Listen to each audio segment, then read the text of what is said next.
پائے. اگر فقیہ اور مجتہد ہوتے تو ایک فتویٰ ضرور جاری کرتے کہ جس طریقے سے نماز میں شرط ہے کہ تمہارا رخ قبلے کی طرف ہو، مجلس میں بھی رخ جو ہے وہ ذاکر کی طرف ہونا چاہیے. ایک صلوات پڑھ دیں محمد و آل محمد. دیکھیے یہ فطرت ہے انسان، جب ہم آپ سے مخاطب ہیں تو ہمارا یہ دل چاہتا ہے کہ آپ بھی ہمیں دیکھیں. اگر آپ ادھر دیکھیں گے، کبھی ادھر دیکھیں گے، کبھی ادھر دیکھیں گے، تو پھر ہماری بھی توجہ دوسری طرف جائے گی. ایک صلوات پڑھیں محمد و آل محمد. جو بھی ابلیس کے راستے پہ چلنے والے ہیں کبھی نہیں چاہتے کہ وہ قوم اور معاشرہ علمی لحاظ سے ترقی کرے، کبھی نہیں چاہتے. آپ دیکھیے دنیا میں جو بھی آج بھی ظالم حکام و ستمگر ہیں، ان کی کوشش یہ رہتی ہے کہ لوگ عوام الناس جاہل رہیں. چونکہ جب قوم اور لوگ جاہل رہتے ہیں تو پھر حکومت کرنا آسان ہوتا ہے. توجہ فرمائیے گا. اگر قوم اور معاشرہ جاہل ہے تو اس پہ حکومت کرنا آسان ہے. اور یہ جہالت کی بیماری اور لوگوں کو جاہل رکھنے کی بیماری صرف حاکموں تک مخصوص نہیں ہے یا ان تک محدود نہیں ہے، بلکہ آج ایک ہمارے المیہ ہے قوم کا کہ آج ہم میں سے بعض ممبر پہ آنے والے بھی یہی چاہتے ہیں کہ قوم علمی اور شعوری لحاظ سے بہت زیادہ اوپر نہ جا پائے. آپ جانتے ہیں کیوں؟ اس لیے کہ جب قوم اور معاشرے کی علمی سطح نیچے رہے گی تو ممبر سے ہم جو کچھ بھی بول کے چلے جائیں گے وہ سنیں گے اور چلے جائیں گے. لیکن اگر علم اور شعور کی منزل قوم کی بیدار ہوگی تو ممبر سے پھر ہر بات کہہ کے ہم جا نہیں سکتے ہیں. اس لیے کہ پھر قوم ہم سے سوال کرے گی کہ یہ مولانا جو آپ نے پڑھا ہے اس کا ریفرنس کیا ہے، سورس کیا ہے. اور یاد رکھیے علم جیسے جیسے ترقی کرتا جاتا ہے انسان کے اندر بصیرت پیدا ہوتی جاتی ہے، انسان کے اندر بیداری آتی جاتی ہے. لہٰذا پیغمبر اکرم کی بعثت کا اللہ نے ہدف ہی یہ قرار دیا ہے یعلمہم الکتاب والحکمہ، آپ کو علم و حکمت کی تعلیم دینا ہے. اور ہمارے جتنے بھی ائمہ معصومین ہیں سب نے یہی کیا ہے. متعدد روایات ہیں جس میں ہمیں تاکید کی گئی ہے کہ دیکھو علم حاصل کرو. اطلب العلم من المہد الی اللحد، علم حاصل کرو گہوارے سے لے کے قبر تک. اللہ اکبر. اسلام نے علم کے لیے کتنی اہمیت. توجہ فرمائیے. ابھی جب گہوارے میں بچہ ہے تو ابھی کچھ اس میں سمجھ نہیں ہے، وہ علم نہیں حاصل کر سکتا، وہ کتاب نہیں کھول سکتا، وہ خود نہیں پڑھ سکتا. لیکن اسلام یہ بتانا چاہ رہا ہے علم کی اہمیت ہمارے یہاں یہ ہے کہ ابھی ہم بچے کو سمجھدار ہونے کا انتظار نہیں کر سکتے. گہوارے میں بچے کی تعلیم کا انتظام والدین کو کرنا ہے. یعنی اسلام اس ایج کا انتظار نہیں کرتا کہ تم بڑے ہو مکتب جاؤ اور اسکول جاؤ. نہیں، جب بچہ گہوارے میں ہے تو ماں باپ کی ذمہ داری ہے کہ علم کو سکھانا گہوارے سے شروع کریں. اس لیے کہ جب بچہ اس منزل پہ آئے تو اسے ایسا نہ ہو کہ اس کا ذہن خالی ہے جب وہ اسکول جا رہا ہے. نہیں، اس کے اندر وہ. اور ہمارے یہاں بعض روایات میں ہے کہ جب شکم مادر میں بچہ ہوتا ہے اس وقت سے ہی اس کی تربیت کا آغاز ہو جاتا ہے. اور اسی لیے جو ہمارے بزرگ علماء گزرے ہیں ان کے سوانح حیات میں ہمیں ملتا ہے کہ ان کی مائیں جب انہیں دودھ پلاتی تھیں تو باوضو ہو کے اس کا اثر ہے، طہارت کا اثر ہے. طہارت کا اثر یہ ہوتا ہے بچے کی زندگی پہ، پھر اس کے ہاں علم آتا ہے، تقویٰ آتا ہے، بصیرت آتی ہے. ہم اس جانب متوجہ رہیں کہ ہمیں کہاں سے بچے کی تعلیم کا انتظام کرنا ہے. اطلب العلم من المہد الی اللحد. دیکھو طلب العلم فریضہ علی کل مسلم و مسلمہ. جس طرح سے نماز واجب ہے، جس طرح سے روزہ واجب ہے، جس طرح سے حج و زکوٰۃ واجب ہے، اسلام نے علم کے حصول کو بھی واجب قرار دیا ہے، واجبات میں سے ہے. اس کی اہمیت کو ہمیں سمجھنا چاہیے. اور کیا خوب کہا ہے نواز ادب مولانا ڈاکٹر پیام اعظمی صاحب نے. علم کے حوالے سے چند مصرے ہیں، شعرا بھی موجود ہیں کہ جلوے انجمن شام و سحر علم سے ہے، جلوے انجمن شام و سحر علم سے ہے، جو بھی ہے عشق و محبت کا اثر علم سے ہے. منزلیں علم سے ہیں، راہ گزر علم سے ہے، دوستوں عظمت کردار بشر علم سے ہے، اور قول معصوم ہے، فقرہ نہیں افسانوں کا، طلب العلم فریضہ ہے مسلمانوں کا۔ ایک صلوات پڑھ دیں محمد و آل محمد پر۔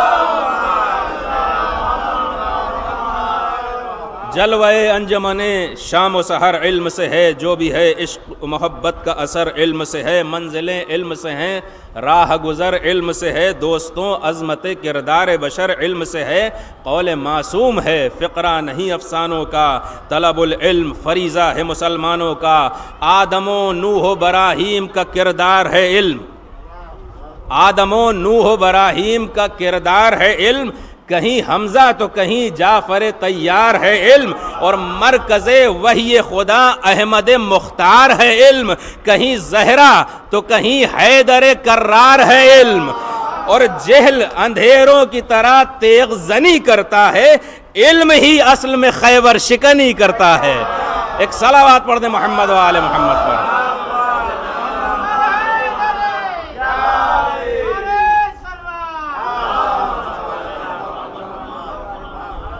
یہ علم ہے جو انسان کے معیار کو بلند کرتا ہے۔ دیکھیں علم جب ہوتا ہے تو انسان پھر خرافات سے بھاگتا ہے، علم انسان کو یقین کی منزل پہ فائز کرتا ہے۔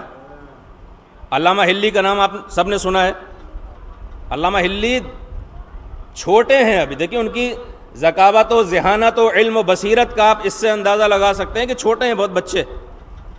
علامہ حلی 10 سال کی عمر میں مجتہد بن گئے تھے، اور 28 سال کی ایج میں ان کی تقلید ہونے لگی تھی۔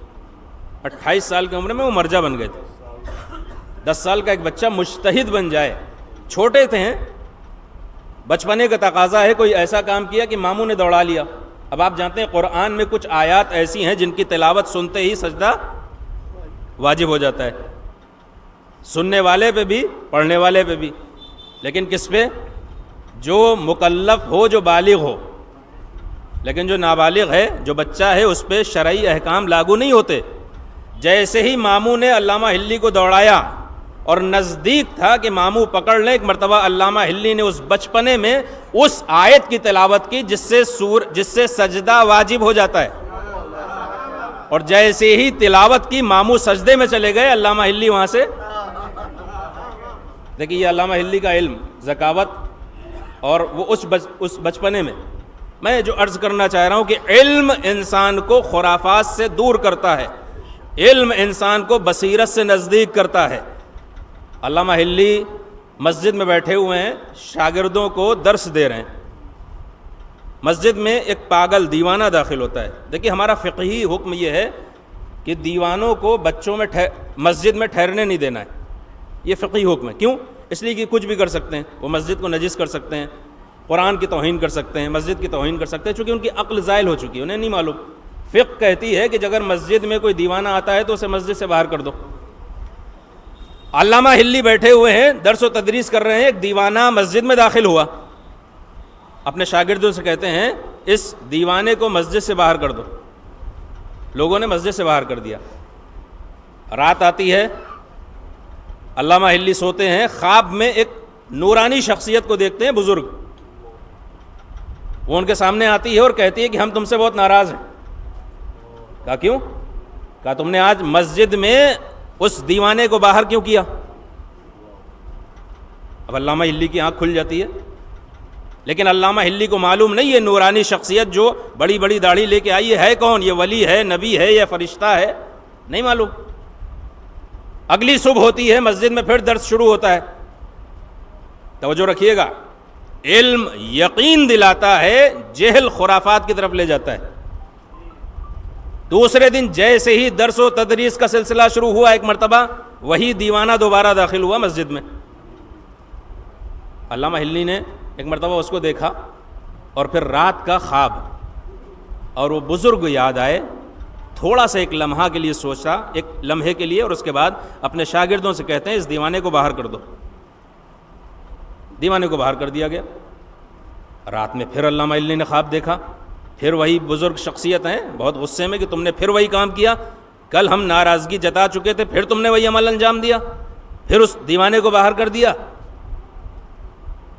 رات گزر گئی، تیسرا دن آیا، درس و تدریس کا سلسلہ علامہ ہلی کا شروع ہوتا ہے، اور پھر وہی دیوانہ مسجد میں داخل ہوا۔ جیسے ہی مسجد میں داخل ہوا، ایک لمحے کے لیے علامہ ہلی نے سر جھکایا اور اپنے شاگردوں سے کہا کہ اسے بھگا دو۔ بھگا دیا گیا۔ تیسرے دن پھر وہ بزرگ خواب میں آتے ہیں۔ کہا علامہ ہلی، اتنی تاکید کے بعد بھی تم نے اسے کیوں بھگا دیا؟ کہا دیکھیے، میرے سامنے ایک فقہی حکم ہے جس پہ ہمیں یقین ہے کہ شریعت نے کہا ہے کہ دیوانہ جب مسجد میں آئے تو اسے باہر کر دیا جائے۔ آپ خواب میں آئے، مجھے نہیں معلوم آپ ہیں کون، آپ ولی ہیں، نبی ہیں، امام ہیں، فرشتے ہیں، اللہ کا حکم لے کے آئے ہیں، شریعت کا حکم لے کے آئے ہیں۔ آپ کے خواب پہ مجھے شک تھا، شریعت کے حکم پہ مجھے یقین تھا، میں نے شک کو دور کیا، یقین پہ عمل کیا۔ بزرگ مسکرا کے کہتے ہیں علامہ ہلی تم امتحان میں کامیاب ہو گئے، تمہارا یہی تو امتحان لیا جا رہا تھا کہ تمہارا علم کس منزل پہ پہنچا ہے، تم یقین پہ عمل کرتے ہو یا شک پہ عمل کرتے ہو۔ اب میں ایک بات یہاں پہ کہنا چاہتا ہوں، یہ اس موڑ پہ اس لیے لایا ہوں آپ کو، دیکھیے آج ہماری قوم کہاں جا رہی ہے۔ ہمارے سامنے ایک یقینی دین ہے جو علی نے کہا ہے، حسین نے کہا ہے، سید سجاد نے کہا ہے، پیغمبر نے کہا ہے، قرآن نے کہا ہے، ہزاروں تعداد میں احادیث موجود ہیں، ہم اس پہ کتنا عمل کرتے ہیں اور دادیوں اور نانیوں کے خواب پہ کتنا عمل کرتے ہیں۔ ہمارے یہ عمل انجام پانا ہے اس لیے کہ فلاں نے خواب دیکھا تھا۔ خواب کی کیا حیثیت ہے؟ غیر معصوم کا خواب ہمارے ہاں اس کی کوئی حیثیت ہے ہی نہیں۔ یہ منت ماننا ہے خواب دیکھا تھا، یہ پھول چڑھانا ہے، یہ کام کرنا ہے، وہاں طاق پہ یہ رکھنا ہے، فلاں کام کرنا ہے، یہ منت ماننی ہے، ہم نے خواب دیکھا تھا۔ عجیب بات ہے، یہ جو خواب میں آتے ہیں کبھی یہ نہیں کہتے کہ ایک اسکول کھول دو، کسی بچے کی تعلیم کا انتظام کر دو، کسی غریب بچی کی شادی کرا دو۔ نہیں معلوم یہ طاق پہ چڑھاوا ہی کے لیے کیوں تاکید کرتے ہیں۔ دیکھیں جب تک جہالت ہوگی انسان خرافات میں پڑا رہے گا، اور جس دن قوم علم سے سرشار ہوگی پھر معرفت و بصیرت کی طرف آئے گی۔ ایک صلوات پڑھ دیں محمد و آل محمد پر۔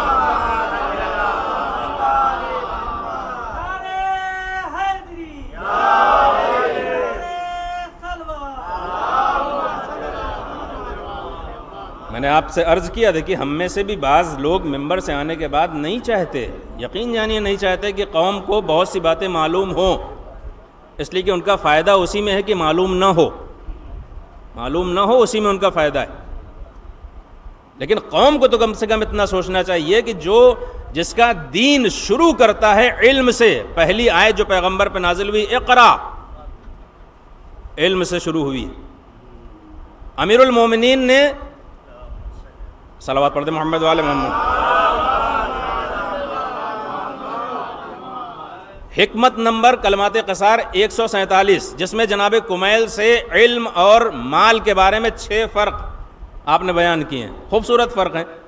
اللہ ہمیں توفیق دے کہ ہم مطالعہ کریں نہج البلاغہ کا۔ حکمت نمبر 147 جا کے دیکھیے مولا کیا فرماتے ہیں، مال اور علم میں کیا بہتر ہے؟ یا کمیل العلم خیر من المال، علم مال سے بہتر ہے۔ کیوں؟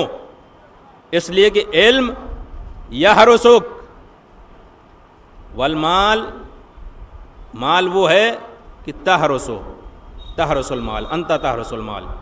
علم وہ ہوتا ہے جو تمہاری حفاظت کرتا ہے، اور مال کی حفاظت تمہیں کرنی پڑتی ہے۔ علم وہ ہوتا ہے، مال وہ ہوتا ہے کہ تنقصہ النفقہ، جتنا جتنا خرچ کرتے جاؤ گے اصل پونجی سے کم ہوتا جائے گا، لیکن علم کا کمال یہ ہے جتنا جتنا خرچ کرتے جاؤ گے بڑھتا جائے گا۔ علم حاکم ہے، مال محکوم ہے۔ بہرحال مجھے یہ 6 یہاں پہ بیان نہیں کرنی۔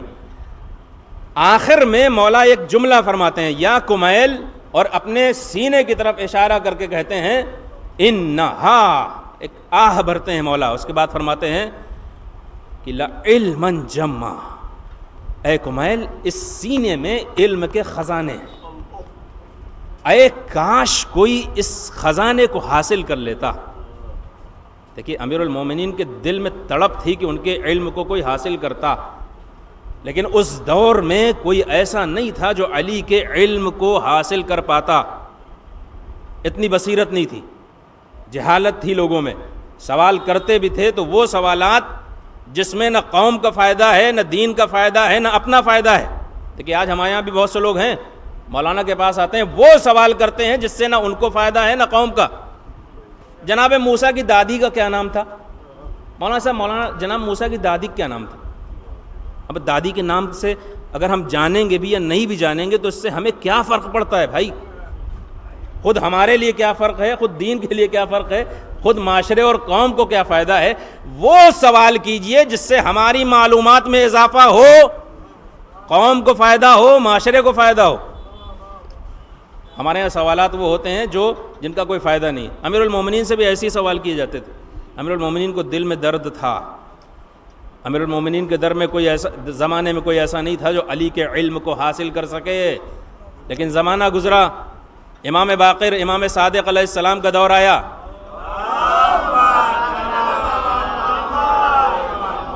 دیکھیں مولانا نے کیا فرمایا تھا، سلونی سلونی قبل ان تفقدونی، پوچھنا ہو جو کچھ بھی پوچھ لو قبل اس کے کہ مجھے کھو دو، اور اگر کوئی توریت والا مجھ سے سوال کرے گا تو میں جواب توریت سے دوں گا، انجیل والا سوال کرے گا تو انجیل سے جواب دوں گا، قرآن والا سوال کرے گا تو قرآن سے جواب دوں گا، جو بے دین ہے دین کو مانتا ہی نہیں اسے اس انداز میں جواب دوں گا کہ وہ قانع ہو جائے۔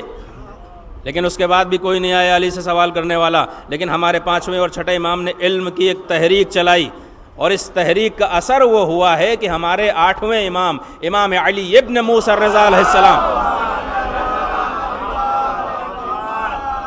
کو وہ موقع ملا ہے جو امیر المومنین کو نہیں مل سکا۔ امام رضا کے دور میں مولا کو وہ موقع ملا ہے کہ آپ نے 18,000 سوالوں کے جواب دیے، 18,000 علمی سوال، 80 سے زیادہ مناظرے کیے ہیں۔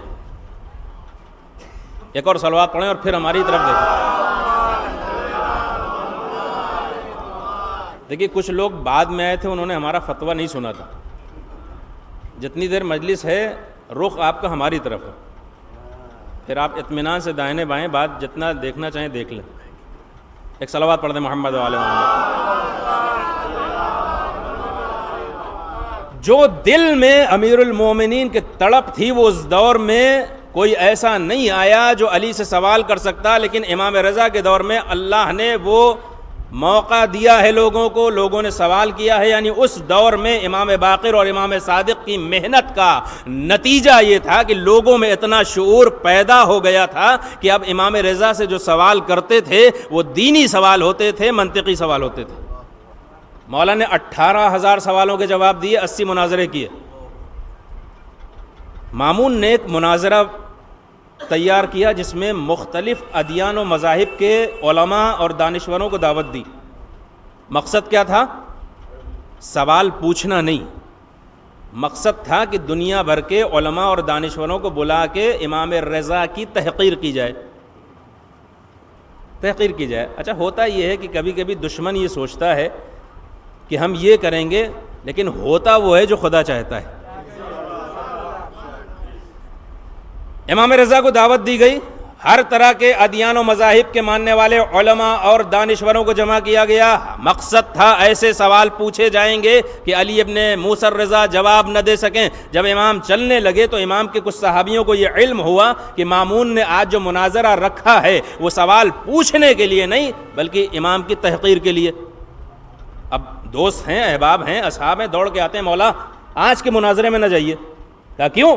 کہ اس لیے کہ مامون نے مناظرہ رکھا ہی اس لیے ہے کہ لوگوں کے سامنے، دوسرے دین کے ادیان کے ماننے والوں کے سامنے، ان کے علماء اور دانشوروں کے سامنے آپ کو چھوٹا دکھایا جائے، کم کر کے دکھایا جائے، آپ کی تحقیر کی جائے۔ جیسے امام نے سنا ایک مرتبہ مسکرا کے کہتے ہیں، پریشان کیوں ہوتے ہو، آؤ تو مناظرہ شروع تو ہونے دو۔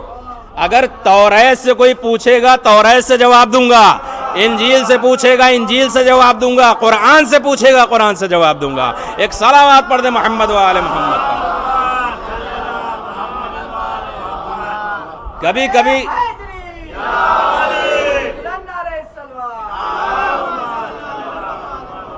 دشمن یہ چاہ رہا تھا کہ دنیا بھر کے علماء اور دانشوروں کو بلا کے ہم علی موسیٰ رضا کی تحقیر کر دیں گے، ان کی اہمیت و حیثیت کو گھٹا دیں گے۔ اللہ نے کہا وہ نہیں ہوگا جو تم چاہو گے، وہ ہوگا جو میں چاہوں گا۔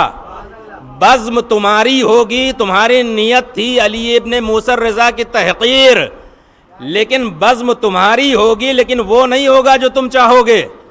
بزم میں علی ابن موسیٰ رضا ان تمام سوالوں کے جواب دے کے اعلان کریں گے جس طریقے سے ہمارے جد حقیقی جانشین تھے پیغمبر کے، میں حقیقی جانشین ہوں علی ابن ابی طالب کا۔ ایک صلوات پڑھ دیں محمد و آل محمد۔ جو علم علی کے پاس تھا وہ علم پیغمبر کا علم تھا۔ خود مولا نے فرمایا ہے حدثنی یا علمنی الف باب، پیغمبر نے مجھے 1000 باب کا علم دیا اور پھر میں نے ہر باب سے 1000 باب خود اخذ کیے۔ انا مدینۃ العلم علی بابھا، میں شہر علم ہوں، علی اس کے دروازہ ہیں۔ تو علم پیغمبر کو حاصل کرنا ہے تو دروازے سے آنا ہے۔ اس لیے کہ ہمارے یہاں بھی اگر کوئی دیوار پھلانگ کے آتا ہے تو اسے چور کہا جاتا ہے۔ ہاں، اگر تمہیں شریفوں کی طرح علم پیغمبر حاصل کرنا ہے تو تمہیں در علی پہ آ کے ولایت کا اعلان کر کے رسالت کے پیغام کو حاصل کرنا ہے۔ یہ ہے ائمہ کی ہماری تاکید علم کے حوالے سے۔ علم جب تک نہیں ہوگا قوم میں بے شعوری ہوگی، علم نہیں ہوگا خرافات ہوں گی، علم نہیں ہوگا انسان خوابوں پہ عمل کرے گا، اپنے امام کی بات نہیں مانے گا۔ دیکھیے مجھے یہ ان خوابوں کا تھوڑا سے اپنے یہاں سے کم کیجئے چلن، اور جو ملک ترقی کی راہ پہ گامزن ہیں ان لوگوں کو خواب نہیں آتے۔ آج بھی آپ دیکھ لیجیے جو پڑھے لکھے لوگ ہیں کبھی خواب نہیں دیکھتے۔ خواب کیا ہے؟ خواب کی بنیاد پہ ہم اصل حکم شریعت کو کبھی کبھی پامال کر دیتے ہیں۔ نہیں، امام نے کہا نہیں، تمہیں یقین پہ عمل کرنا ہے، یقین کی منزل پہ۔ هو الذی بعث فی الامین رسولا منہم یتلو علیہم آیاتہ ویزکیہم ویعلمہم الکتاب والحکمہ۔ دیکھیے یہاں پہ بھی ایک قابل توجہ بات ہے، علم و حکمت کی تعلیم سے پہلے اللہ نے کہا تزکیہ نفس۔ اس کا مطلب ہر علم مفید نہیں ہوتا ہے، علم وہی مفید ہوتا ہے جو تزکیہ نفس کے بعد ہو۔ یعنی علم حاصل کرنے سے پہلے جس دل میں یہ علم جا رہا ہے اسے پاک ہونا چاہیے، ورنہ علم تو ہوتا ہے، کبھی نتنیاہو بناتا ہے، کبھی ٹرمپ بناتا ہے۔ اور اگر علم تزکیہ نفس کے ساتھ ہوتا ہے تب جا کے خمینی، خامنئی اور سیستانی بناتا ہے۔ اس لیے ہمیں علم حاصل کرنا ہے لیکن پہلے تزکیہ نفس کے ساتھ۔ تزکیہ نفس نہیں ہوگا تو پھر علم مفید نہیں ہوگا، علم مضر بن جائے گا انسانیت کے لیے۔ آج آپ دیکھیے چاہے وہ علماء ہوں چاہے کسی اور فیلڈ کے انسان ہوں، اگر آج ایک طالب علم بھی اس لباس میں بھی آئے لیکن پہلے تزکیہ نفس کر کے نہ آئے تو پھر اس کا علم بھی دین کے لیے نقصان دہ ثابت ہوتا ہے۔ پھر دین سے وہ قوم میں خرافات کو ختم کرنے کے بجائے خرافات کو بڑھاوا دیتا ہے۔ پھر وہ دین کو وہ باتیں نہیں بتاتا ہے جو علی کی باتیں ہیں، وہ باتیں بتاتا ہے جو اس کے مزاج کے مطابق ہوتی ہے۔ اور توجہ فرمائیے گا۔ اور میں ایک چیز اور آپ کو کہہ دوں، دیکھیے ہمارے یہاں عام طور پہ ہم لوگ وہ باتیں کرتے ہیں جو عوام پسند کرتی ہے۔ عوام کیا پسند کرتی ہے؟ جنت میں جانا کس کو نہیں پسند؟ سب کو پسند ہے۔ پل صراط پہ مولا کی زیارت کس کو نہیں پسند؟ سب کو پسند ہے۔ تو وہ پوائنٹ جسے قوم اور لوگ پسند کرتے ہیں، بعض حضرات اسے بولڈ کر کے اور اچھے انداز میں پیش کرتے ہیں، ہم اسے لے لیتے ہیں، خوش ہو جاتے ہیں، اچھی چیز ہے، لیکن اس کے لیے ہمیں سوچنا چاہیے کہ اس کے لیے کچھ معیار ہے یا کھلی چھوٹ ہے، جو بھی جانا چاہے گا چلا جائے گا۔ سب کو مولا کی زیارت نصیب ہو جائے گی، سب جنت میں چلے جائیں گے. میں کچھ زیادہ وہ نہیں کہوں گا، لیکن ایک اشارہ دوں گا. دیکھیے آپ، روایات میں ہے ہمارے کہ وہ لوگ جو گناہ کریں گے اور دین سے دور ہیں، جب آخرت میں پہنچیں گے، میدان حشر میں ابلیس کھڑا ہوا ہوگا، پلٹ کے کہیں گے پروردگار یہ اس کا ہاتھ ہے، اسی نے ہم کو ورغلایا تھا، اسی نے بہکایا تھا، یہ اسی نے بہکایا تھا. ابلیس پلٹ کے کہے گا میری کیا غلطی، میں نے تو صرف ورغلایا تھا، تمہارے پاس تو قرآن بھی تھا، پیغمبر جیسی ذات بھی تھی، علی جیسا امام بھی تھا، حسین جیسے امام بھی تھے، اہل بیت عصمت و طہارت جیسے رول ماڈل بھی تھے، سب کچھ تھا، اور اس کے بعد تم ورغلانے میں آ گئے، غلطی تمہاری ہے.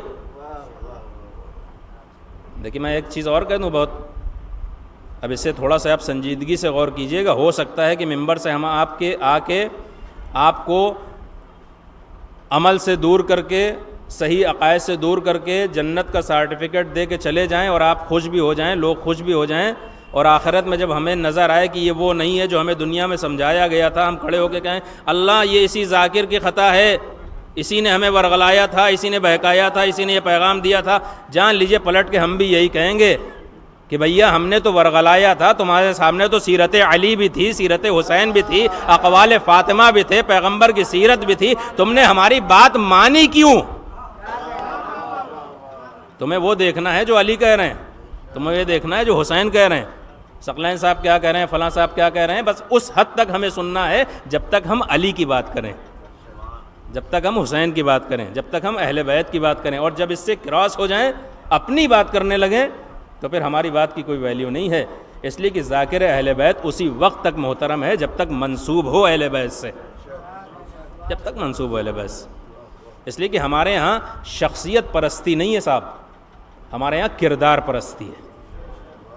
ہمارے یہاں کسی بھی چیز، اس لباس کا احترام بھی اسی وقت تک ہے جب تک یہ منسوب ہے اہل بیت سے. قرآن کریم کا احترام ہے جب تک منسوب ہے دین کے لیے استعمال ہو رہا ہے. اب آپ دیکھیے مسجد کی حرمت کیا ہے ہمارے ہاں، مسجد کا احترام واجب ہے، مسجد کو پاک رکھنا واجب ہے، مسجد کو نجس کرنا کیا ہے، حرام ہے، مسجد کو توڑنا کیا ہے، حرام ہے. لیکن کب تک؟ جب تک وہ مسجد دین کے لیے استعمال ہو رہی ہو. لیکن مسجد ہو کے بھی اگر دین کے خلاف استعمال ہونے لگے تو وہی دین جس نے حکم دیا ہے مسجد کے احترام کا، مسجد کی عزت کا، مسجد کو پاک رکھنے کا، وہی دین حکم دیتا ہے کہ یہ مسجد گرا دی جائے. تاریخ میں مسجد زرار ہے یا نہیں؟ تمام مسجدوں کے احترام کے بعد پیغمبر نے خود حکم دیا کہ اس مسجد کو گرا دو. کیوں؟ اس لیے کہ مسجد دین کی راہ میں نہیں ہے بلکہ دین کے خلاف استعمال کی جا رہی ہے. تو توجہ فرمائیے گا. قرآن کریم اللہ کی کتاب ہے، اس کا احترام ہے، اس کی عزت ہے، اسے آنکھوں سے ہم لگاتے ہیں، بوسہ دیتے ہیں، بغیر وضو کے چھو نہیں سکتے ہیں. اس کے حکم کو تمام احکام پہ مقدم رکھا گیا ہے. لیکن کب تک قرآن کی ہر بات ہمیں ماننا ہے؟ کب تک؟ جب تک قرآن کو دین کے لیے استعمال کیا جائے. لیکن جس دن قرآن کو نوکے نیزہ پہ بلند کر کے علی کے خلاف استعمال کیا جانے لگے تو اب امت کو یہ دیکھنا ہے کہ ہمیں قرآن صامت کی ماننا ہے یا قرآن ناطق کی ماننا ہے. یعنی قرآن کا احترام بھی اسی وقت تک ہے جب تک دین کے لیے ہو. ہر چیز کا احترام، اس لباس کا احترام بھی اسی وقت تک ہے جب تک یہاں سے دین کی گفتگو کی جا رہی ہو. لیکن اگر کوئی امامے والا آ کے کسی وشیش راشٹر کی بات کرنے لگے، جس زبان کو تعلیمات اہل بیت و سیرت حسین بیان کرنے چاہیے تھے، وہ آ کے اس لباس میں وشیش راشٹر کی بات کرنے لگے، تو اب اس امامے کا احترام قوم پہ لازم نہیں ہے، اس لیے کہ وہ اپنے ہدف سے، اپنے مقصد سے بھٹک چکا ہے. اس وقت تک امامے کا احترام ہے جب دین کے راستے میں استعمال ہو رہا ہو. دیکھیں ممبر رسول ہے، اس کا احترام ہے نا، اسے ہم بوسہ دیتے ہیں. لیکن کب تک؟ جب تک دین کے لیے استعمال ہو. لیکن جس دن دین کے لیے اس کا استعمال نہ ہو تو اس کا احترام واجب ہے. آپ اسے بوسہ دیں گے؟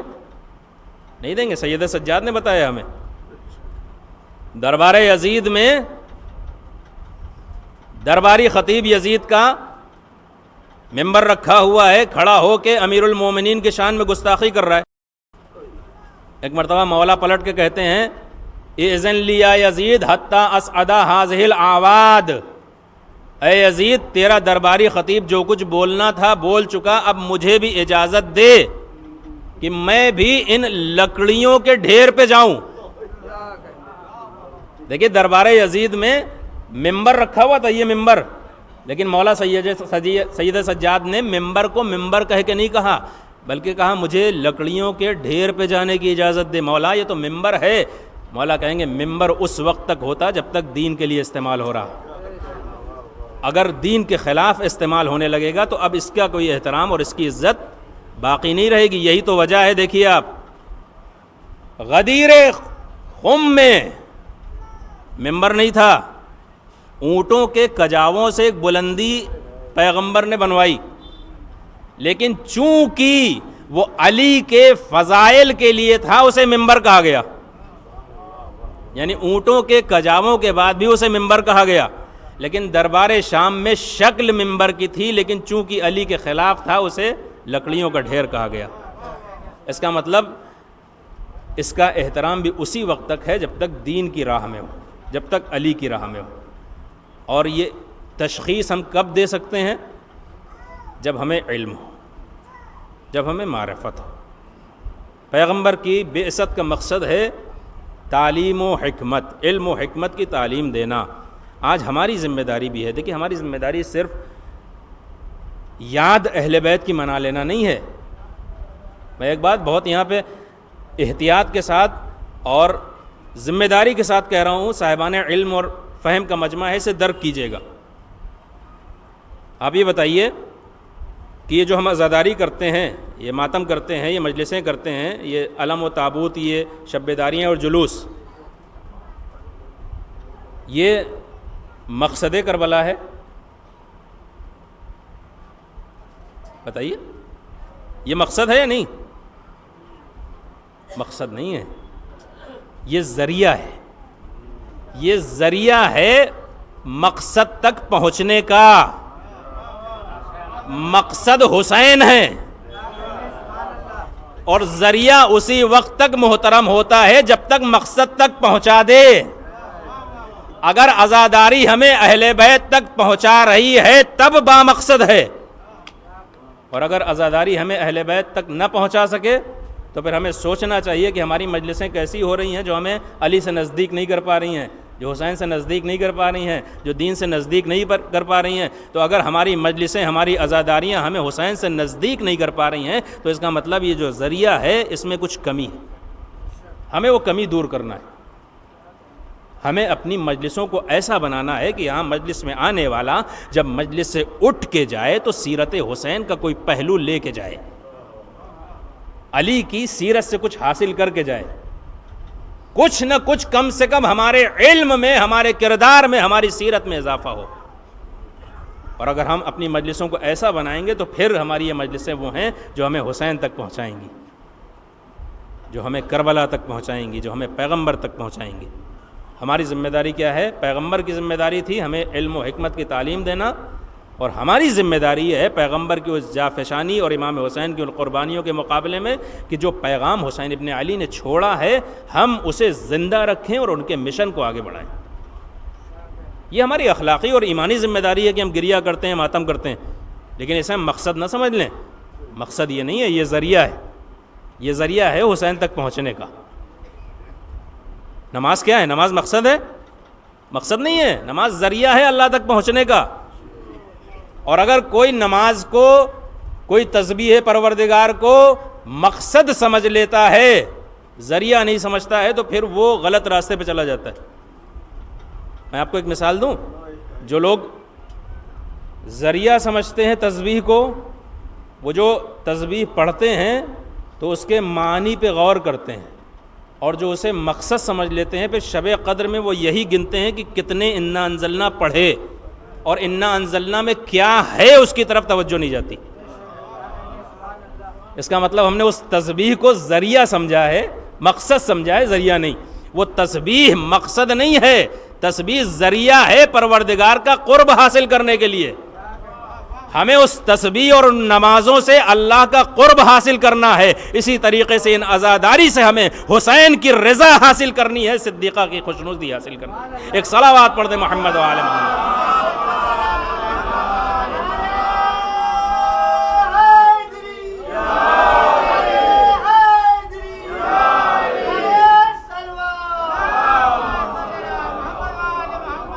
لہٰذا آپ یہ سمجھ لیجئے کہ اب ہماری ہر مجلس اہل بیت تک ہمیں نہیں پہنچاتی ہے، وہی مجلس اہل بیت تک پہنچاتی ہے جو صدیقہ طاہرہ کی خوشنودی کا سبب ہو۔ مولا امام سجاد کا جو خطبہ ہے دربار یزید میں، جس کا ایک فقرہ میں نے ابھی پڑھا، اس میں پہلا جملہ یہی، ویلک ایھا الخاطب لقد اشتریت مرضات المخلوق بسخط الخالق۔ اے درباری خطیب، تو نے بیٹھے ہوئے مجمع کی خوشنودی حاصل کرنے کے لیے اپنے رب کو ناراض کر لیا، تیرا ٹھکانہ جہنم ہے۔ ہم لوگ مجلسوں میں سن کے آگے بڑھ جاتے ہیں، پیغام بھی ہمیں حاصل کرنا چاہیے۔ مولا نے اس جملے میں پیغام دیا ہے ہمارے اور آپ کے لیے، خاص کر کے ہم ممبر پہ آنے والے ذاکروں کے لیے، کہ دیکھو تم منسوب ہو اہل بیت سے، تمہیں ذاکر اہل بیت کہا جاتا ہے۔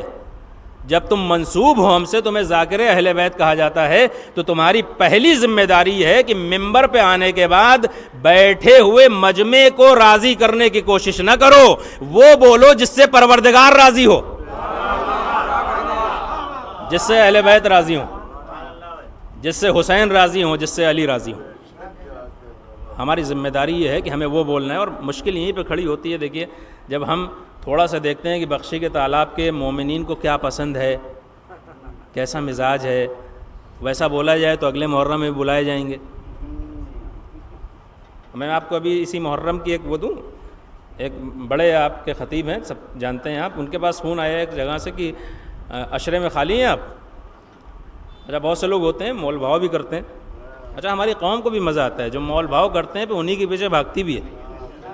ابھی 2 سال پہلے ایک صاحب نے بہت شکوہ کیا ہم سے کہ مولانا، پوسٹر بھی بھیجا، دیکھیے مولانا ہیں، ان کو ہم نے کیا اور انہوں نے اتنا پیسہ مانگا، اور اس کے بعد جب گاڑی ہم نے بھیجی تو کہنے لگے ہم چھوٹی گاڑی سے نہیں جاتے۔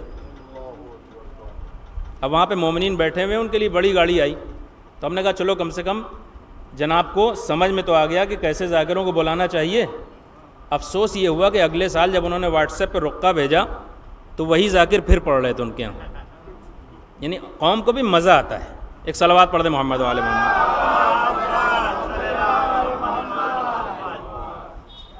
دیکھیے، ہم ہوتا ہی، ہاں میں یہ عرض کر رہا تھا، ان کے پاس فون آیا کہ بھائی آپ عشرہ پڑھ دیں گے؟ کہاں پڑھ دیں گے، بالکل۔ کہا ہمارے یہاں 2 طرح کے لوگ ہیں، اخباری بھی ہیں اور تقلید والے بھی ہیں۔ ابھی ان کا جملہ پورا نہیں ہوا تھا، انہوں نے کہا یہ بتائیے ہمیں پڑھنا کس میں ہے؟ ہم دونوں طرح کی پڑھ لیتے ہیں۔ ایک صلوات پڑھ دیں محمد و آل محمد۔ ایسے ذاکر وہ ہیں کہ امام سجاد فرماتے ہیں کہ تمہارا ٹھکانہ جہنم ہے، اس لیے کہ ممبر پہ آنے کا مقصد پھر تمہارا دین نہیں ہے، تمہیں لوگوں کو خوش کرنا ہے، جس گروہ میں بھی چلے جاؤ وہ خوش ہو جائے۔ لیکن یقین جانیے، میرا تجربہ بھی کہہ رہا ہے اور تاریخ کا تجربہ بھی یہ کہہ رہا ہے، جو شخص اللہ کی رضا کے لیے کچھ بولتا ہے، چاہے وقتی طور پہ لوگوں کو ناگوار گزرے، لیکن جیسے جیسے وقت گزرتا ہے لوگوں کو بھی احساس ہو جاتا ہے کہ بولنے والا حق پہ تھا، ہم غلطی پہ تھے۔ صلوات پڑھیں تو پھر مل جل کے۔ اور اللہ دلوں کو منقلب کرتا ہے، دلوں کو منقلب کرتا ہے، دلوں کو جوڑتا ہے مومنین کے ساتھ۔ لیکن ہم اپنی ذمہ داری ادا کریں۔ ممبر پہ آنے والے کی ذمہ داری الگ ہے، سامعین کی ذمہ داری الگ ہے، بانی مجلس کی ذمہ داری الگ ہے۔ میں ایک آخری جملہ اور اس کے بعد مصائب، دیر ہو گئی ہے۔ دیکھیے، ہماری جو مشکلیں ہو گئی ہیں مجلسوں کی، وہ آپ سب تائید کریں گے، لیکن اب نہیں معلوم اس صاحب کی طرح کہ رقعہ دوبارہ آئے گا تو وہی فوٹو ہو، وہ میں نہیں جانتا، لیکن آپ سب تائید کریں گے۔ ہمارے یہاں ہوتا یہ ہے کہ جو آج ممبروں سے اس طریقے سے جو بولنا چاہیے نہیں بولا جا رہا ہے، اس کی ایک وجہ یہ ہے کہ مجلس کے بعد جب مومنین ایک دوسرے سے ملتے ہیں، کیا کہتے ہیں؟ ہم آج مزہ نہیں آیا، پتہ نہیں کہاں سے مولانا کو بلا لیا، مزہ نہیں آیا مجلس میں۔ جبکہ مومنین کو یہ پوچھنا چاہیے یا یہ کہنا چاہیے کہ اماں آج کی مجلس میں کچھ حاصل نہیں ہوا. ہمیں یہ سوچنا چاہیے کہ مجلسیں مزہ لینے کے لیے ہیں یا کچھ حاصل کرنے کے لیے ہیں. وہ دوسری بزمیں ہیں جہاں مزہ لیا جاتا ہے، یہ فرش عزائے حسین ہے، یہاں حاصل کیا جاتا ہے. یہاں ہمیں دیکھنا چاہیے.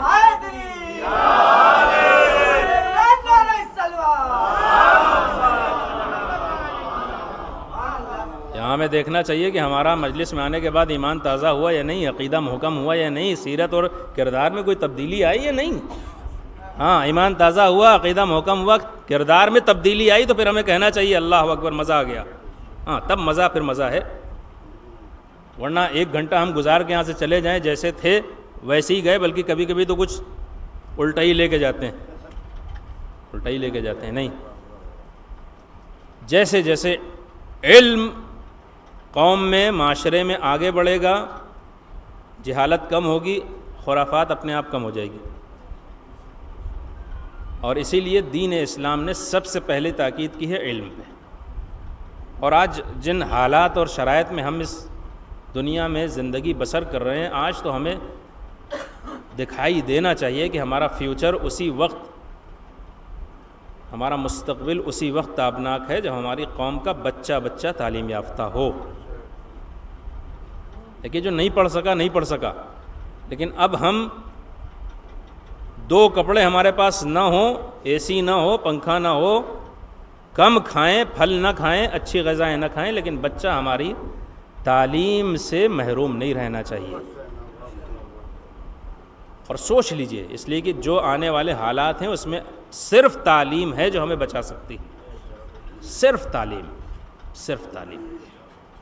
نہ پیسہ، نہ تجارت، نہ مقام، نہ منصب. ہاں، علم وہ چیز ہے جسے چھینا ہی نہیں جا سکتا. تاریخ میں بہت سے ایسے لوگ ہیں جنہوں نے ائمہ کا حق چھین لیا، لیکن جب علمی میدانوں میں مشکل کھڑی ہوئی تو سوائے علی کے کوئی نظر نہ آیا. اس کا مطلب یہ ہے کہ ہر چیز چھینی جا سکتی ہے، علم کو چھینا نہیں جا سکتا. اور علم وہ چیز ہے کہ بڑا سا بڑا مخالف بھی مجبور ہے تمہارے آگے سر جھکانے کو. لہٰذا ہمیں علم کے میدان میں اس حد تک ترقی کرنی ہے کہ مخالف بھی مجبور ہو جائے آپ کے آگے آنے کو. اور میں ایک مثال دوں اور بات ختم. دیکھیے، بہت کوئی دشمن اسلام ہو، صبح شام گالیاں دیتا ہو مسلمانوں کو بھی اور سب کو، اس کا کوئی جوان بیٹا ہو، اس کے ہارٹ میں کوئی مشکل پیش آ جائے، سوراخ ہو جائے، اب وہ کیا کرے گا؟ پوچھے گا کہ ہارٹ کا سب سے اچھا سرجن کون ہے، لکھنؤ میں یا ہندوستان میں؟ اب اگر کوئی یہ بتائے کہ جو ہارٹ کا سب سے اچھا سرجن ہے اس وقت، اس کا نام ہے سجاد، اگر اسے اپنے بیٹے کی جان بچانی ہے تو چاہے صبح اور شام وہ گالی دیتا رہا ہو، لیکن مجبور ہو کے ڈاکٹر سجاد کے سامنے آ کے سر کو جھکا کے کہے گا ہمارے بچے کو بچا لیجیے. اس کا مطلب علم مجبور کرتا ہے مخالف کو آپ کے آگے جھکنے پہ.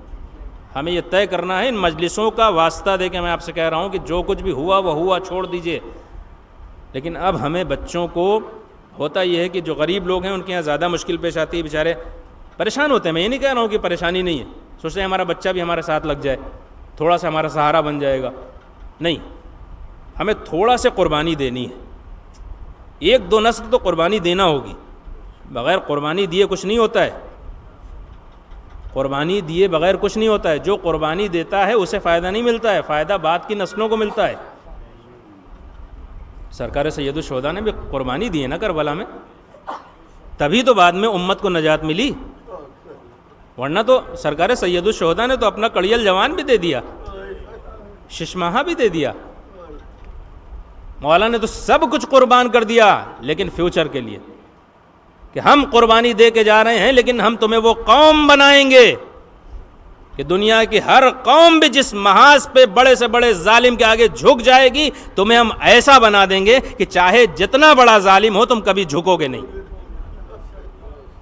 اور مولا نے دیکھیے آج ہمیں اور آپ کو ایسا بنا دیا ہے ہم اقلیت در اقلیت ہونے کے بعد بھی آج 57 ملک ہیں، جیسی حکومتیں بدلتی ہیں، کوئی ظالم ستمگر آتا ہے، مزاج بدل جاتے ہیں، انداز بدل جاتے ہیں۔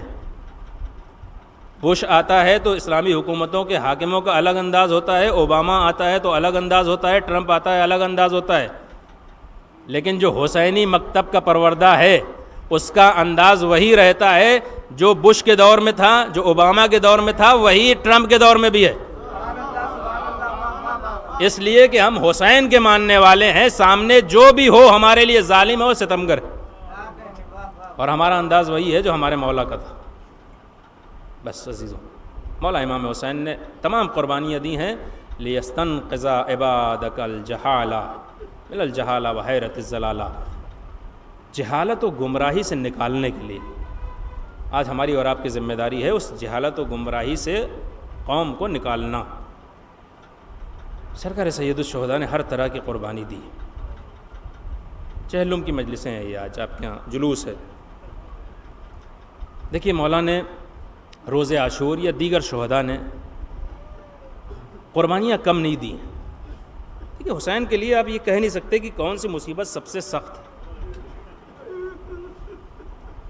عباس جیسے بھائی کے شانوں کا قلم ہونا، جہاں پہ مولا یہ کہیں الان انکسرا ظہری یا اخی، بھیا تمہارے مرنے سے حسین کی کمر ٹوٹ گئی۔ حسین کے لیے یہ سخت ہے یا حسین کے لیے کڑیل جوان کے لاشے پہ بیٹھ کے کلیجے سے ٹوٹی ہوئی برچھی کی انی کا کھینچنا، یا اپنے بھائی کے بیٹے قاسم کے ٹکڑے ٹکڑے لاشے کو چادر میں سمیٹنا حسین کے لیے سخت؟ نہیں کہہ سکتے ہم کون سی مصیبت سب سے زیادہ سخت۔ عزیزوں، اون محمد کا جنازہ لا کے زینب کبریٰ کے سامنے رکھنا آپ سمجھتے ہیں حسین کے لیے آسان چیز تھی؟ بہت سخت۔ ہر منزل پہ بڑی سے بڑی مصیبت مولا نے برداشت کی ہے، لیکن کبھی کسی چاہنے والے کو نہیں پکارا۔ آپ جانتے ہیں ایک جو شریف انسان ہوتا ہے، جو کسی بڑے خاندان کا کریم انسان ہوتا ہے، وہ جسم پہ زخم کھا لیتا ہے، سہ لیتا ہے، برداشت کر لیتا ہے، لیکن اللہ کسی شریف آدمی کو وہ دن نہ دکھائے کہ کسی شریف انسان کو کسی ذلیل کے سامنے ہاتھ پھیلانا پڑے۔ روز عاشور مولا کے لیے ہر مصیبت آسان تھی، سب سے بڑی مصیبت وہ تھی کہ جب سرکار سید الشہداء کو دشمن کے سامنے ہاتھ پھیلا کے کہنا پڑا تھا میرے بچے کو پانی پلا دو، یہی تو وجہ ہے اب مولا سے برداشت نہ ہوا۔ آپ کو یاد کر کے کہتے ہیں اے کاش تم کربلا میں ہوتے اور دیکھتے تمہارا مولا کس طریقے سے اصغر کے لیے پانی مانگ رہا تھا۔ اجرکم اللہ، اجرکم اللہ۔ حسین نے ہر مصیبت برداشت کی۔ روز عاشور جتنی بھی مصیبتیں تھیں سب عظیم تھیں، لیکن ان مصیبتوں کا سلسلہ ختم ہو گیا شہادتوں کے بعد۔ مرنے والے بھی یقیناً کر گئے کار عظیم۔ میرے دادا مرحوم کے دو مصرے مجھے بہت پسند، میں اکثر مجلسوں میں پڑھتا ہوں، اور اسے آپ سوچئے تو اس میں بہت بامعنی مصرع ہے کہ کربلا میں جنہوں نے قربانیاں دی ہیں عظیم کارنامہ انجام دیا ہے۔ مرنے والے بھی یقیناً کر گئے کار عظیم، پوچھئے ان سے جنہیں ہر حال میں جینا پڑا۔ کوئی سید سجاد سے پوچھے، کوئی سید سجاد، سید سجاد کے لیے کتنا سخت ہے۔ 11 محرم کو جو یہ قافلہ کربلا سے لے جایا جا رہا ہے، اور آپ سنتے رہتے ہیں مصائب میں، جناب زینب نے مولا سید سجاد کا چہرہ دیکھ کے ایک جملہ کہا، بیٹا یہ کیا کیفیت ہے؟ مجھے تو یہ لگ رہا ہے کہ تمہاری روح بھی جسم سے پرواز کر جائے گی۔ مولا سید سجاد کہتے ہیں اے پھوپھی اماں، اس جوان بیٹے سے کیا پوچھ رہی ہیں جو زندہ ہو اور اس کے باپ کا لاشا پہ گور و کفن پڑا۔ آپ اس مصیبت کا اندازہ اس بات سے لگا سکتے ہیں، جب یہ شہداء کے سر کربلا سے کوفہ لے جائے جانے لگے، بہت توجہ سے سنیے گا سید سجاد پہ کیا گزر گئی۔ جب یہ قافلہ کوفے میں پہنچا ہے نقل ہوا ہے کہ حبیب ابن مظاہر کا بیٹا جو کربلا نہیں گیا تھا، جوان تھا، اس نے دیکھا کہ ایک نوکے نیزہ پہ بابا کا سر، حبیب کا سر ہے، دوڑ کے آتا ہے اس شقی کے پاس جو سر کو اٹھائے ہوئے تھا، کہتا ہے جو کچھ جتنے درہم و دینار لینا ہے لے لو، میرے بابا کا سر مجھے دے دو۔ وہ شقی کہتا ہے میں سر نہیں دے سکتا، اس لیے کہ سروں کی شمارش کی جا چکی ہے، انہیں یزید کے پاس بھیجا جانا ہے۔ کوفے کے دربار میں یہ سر چلے گئے۔ اب جب کوفے سے یہ قافلہ شام کے جانب جانے لگا، اب یہاں پہ نقل ہوا ہے کہ ایک مرتبہ حبیب کے بیٹے نے اپنے کچھ دوستوں کو جمع کیا اور راستے میں کمین لگا کے بیٹھ گیا۔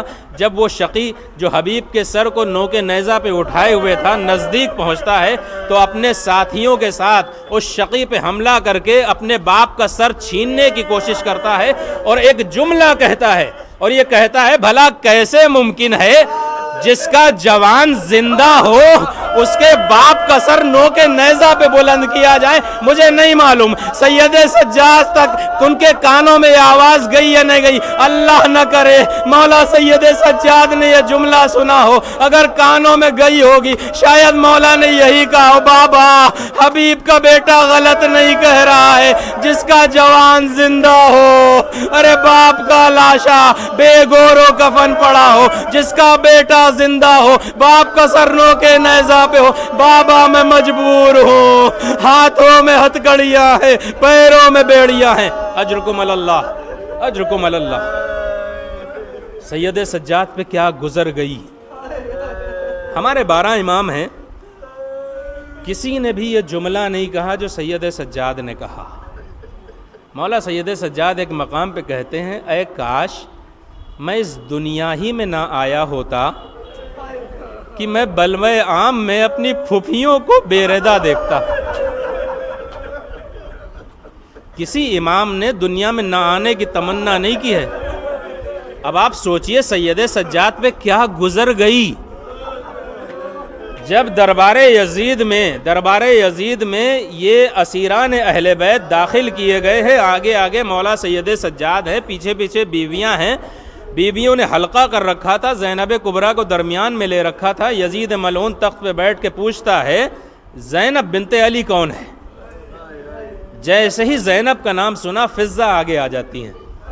ایک مرتبہ فضہ کہتی ہیں یزید جب تک فضہ زندہ ہے زینب تمہارے سامنے نہیں آ سکتی۔ یزید ظالم نے پوچھا یہ کون ہے؟ کہا یہ کنیز زہرا ہے، کنیز زینب ہے۔ کہتا ہے اسے قتل کر دیا جائے۔ جیسے ہی قتل کا حکم صادر ہوا، آپ جانتے ہیں فضہ کا تعلق افریقہ کے قبیلے سے تھا، اس قبیلے کے کچھ غلام یزید کے دربار میں بھی تھے۔ اللہ اکبر، سوچئے سید سجاد پہ کیا گزر گئی۔ جیسے ان غلاموں کے کان میں یہ آواز آئی، ایک مرتبہ سامنے آ کے کہتے ہیں یزید ہم تیرے غلام ضرور ہیں لیکن اپنے قبیلے کی عورت کی بے حرمتی برداشت نہ کریں گے۔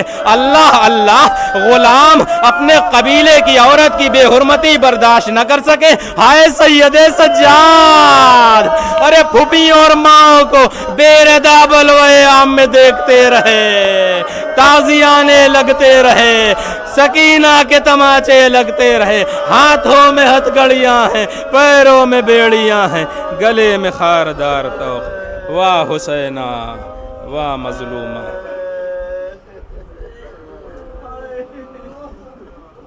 سیعلم الذین ظلموا انقلب ینقلبون انا للہ و انا الیہ راجعون۔ پروردگار ہماری اس عزا کو قبول فرما۔ پروردگار تجھے واسطہ شہداء اسلام، شہداء کربلا، اسیران اہل بیت کا، حسین ابن علی پہ، امام سجاد پہ، اسیران اہل بیت پہ، شہداء کربلا پہ بہنے والے ان اشکوں کا واسطہ ہم سب کے تمام گناہ صغیرہ اور کبیرہ کو معاف فرما۔ پروردگار ہمیں توفیق دے، ہمارے اعمال، ہمارے کردار اس لائق ہوں کہ ہم مولا علی کے حقیقی شیعہ بن سکیں، مولا کے سچے عزادار بن جائیں۔ پروردگار تجھے واسطہ محمد والے محمد کا ہمارے قوم سے جہالت اور خرافات کو ختم فرما۔ پروردگار ہماری قوم کو تعلیم یافتہ قوم قرار دے، ہر طرح کی ترقی سے ہمارے قوم کو سرشار فرما۔ پروردگار ہمارے جوانوں کو ہدایت فرما۔ تجھے واسطہ محمد والے محمد کا دنیا میں جہاں بھی مظلوم ہے، خاص کر غزہ کے مظلوم، ظالم یزید، آج کے دور کا یزید،